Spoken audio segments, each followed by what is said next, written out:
ಭೈರುಂಬೆ ಹಾಲು ಉತ್ಪಾದಕ ಸಂಘದ ಹುಳುಗೋಳದ ಶಾಖೆಯಲ್ಲಿ ಹೈನುಗಾರ ಸದಸ್ಯರಿಗೆ ಸ್ಟೀಲ್ ಕ್ಯಾನ್ ವಿತರಣಾ ಕಾರ್ಯಕ್ರಮ ನಡೆಯಿತು.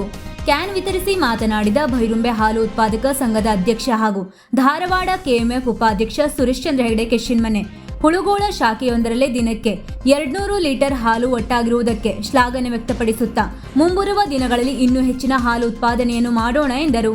ಕಾರ್ಯಕ್ರಮದಲ್ಲಿ ಶ್ರೀಪಾದ್ ಎಂ ಹೆಗಡೆ ಹುಳುಗೋಳ, ಸಂಘದ ನಿರ್ದೇಶಕ ಮಹಾಬಲೇಶ್ವರ ಹೆಗಡೆ ಗಡಿಕೈ, ರವಿ ಹೆಗಡೆ ಹುಳುಗೋಳ ಉಪಸ್ಥಿತರಿದ್ದರು.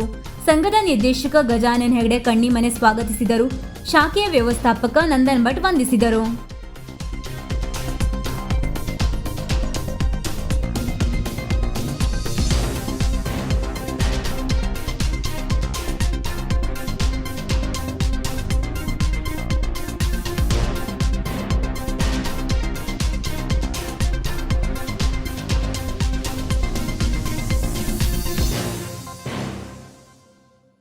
ವೀಕ್ಷಕ ಮಹಾಪ್ರಭುಗಳೇ, ನಮ್ಮ ಚಾನಲ್ ಅನ್ನು ಸಬ್ಸ್ಕ್ರೈಬ್ ಮಾಡಿ, ಶೇರ್ ಮಾಡಿ, ಪ್ರೋತ್ಸಾಹಿಸಿ.